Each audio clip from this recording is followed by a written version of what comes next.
नमस्कार। इस ब्रीफिंग में शामिल होने के लिए आप सभी का धन्यवाद।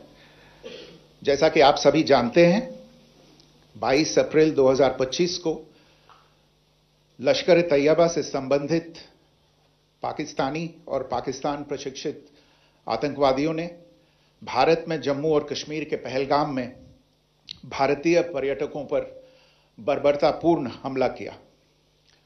25 भारतीयों और एक नेपाली नागरिक को कायरतापूर्ण मौत के घाट उतार दिया गया। मुंबई के 26 नवंबर 2008 के हमलों के बाद यह भारत में हुई किसी आतंकवादी हमले में मारे गए आम नागरिकों की संख्या की दृष्टि से सबसे गंभीर घटना है। पहलगाम का हमला अत्यधिक बर्बरतापूर्ण था, जिसमें वहां मौजूद लोगों को करीब से और उनके परिवारों के सामने सिर पर गोली मारी गई।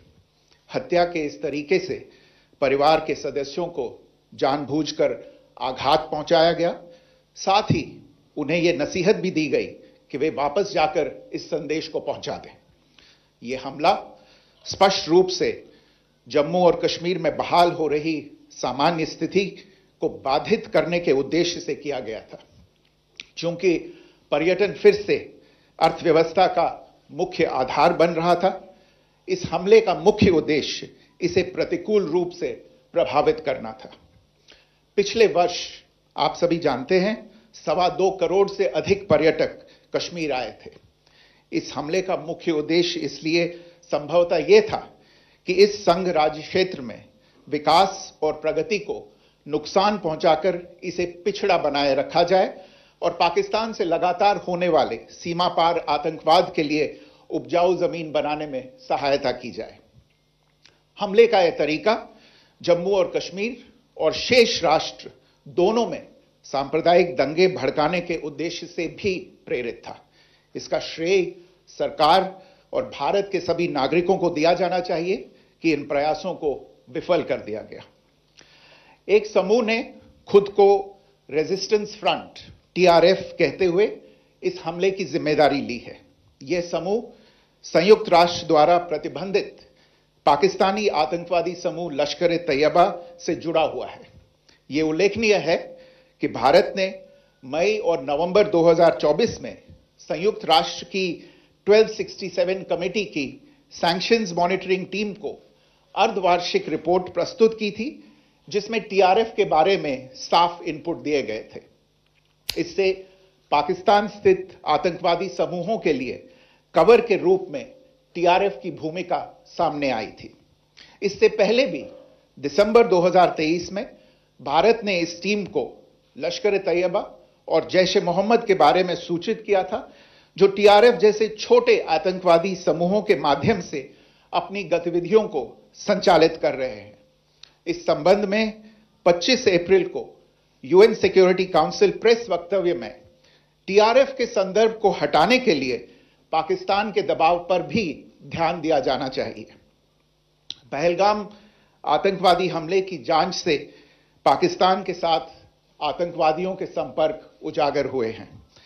रेजिस्टेंस फ्रंट द्वारा किए गए दावे और लश्कर-ए-तैयबा से ज्ञात सोशल मीडिया हैंडल द्वारा इसको रीपोस्ट किया जाना इसकी पुष्टि करता है।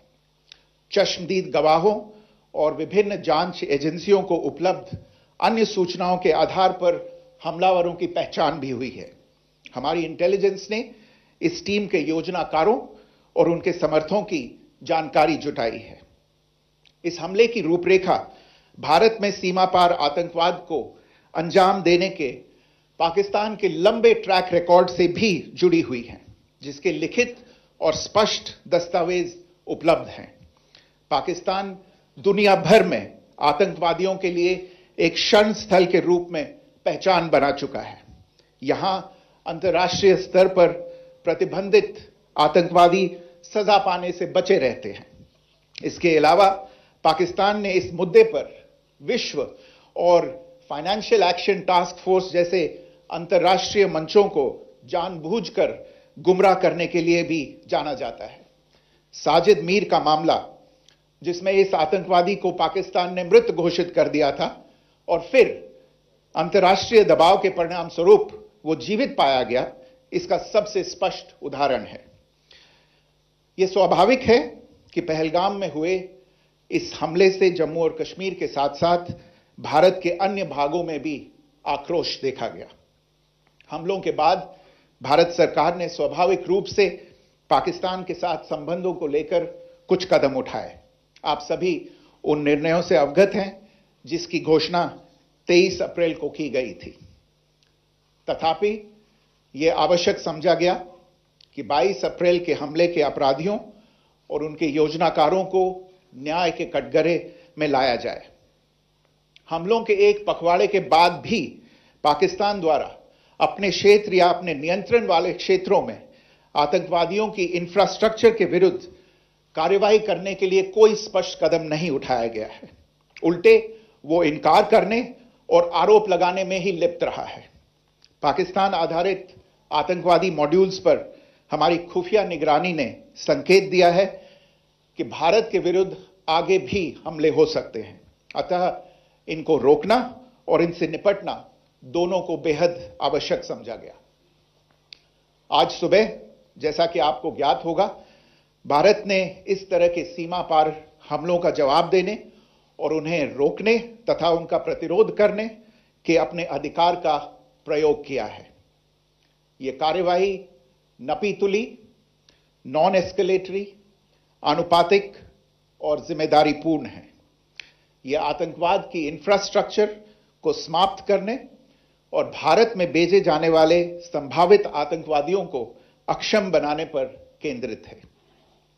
आपको यह भी स्मरण होगा कि 25 अप्रैल 2025 को संयुक्त राष्ट्र सुरक्षा परिषद ने पहलगाम आतंकवादी हमले पर एक प्रेस वक्तव्य जारी किया था, जिसमें आतंकवाद के इस निंदनीय कार्य के अपराधियों, आयोजकों, फाइनेंसरों और प्रायोजकों को जवाबदेह ठहराने और उन्हें न्याय के दायरे में लाने की आवश्यकता पर जोर दिया गया था। भारत की आज की इस कार्रवाई को इसी संदर्भ में देखा जाना चाहिए।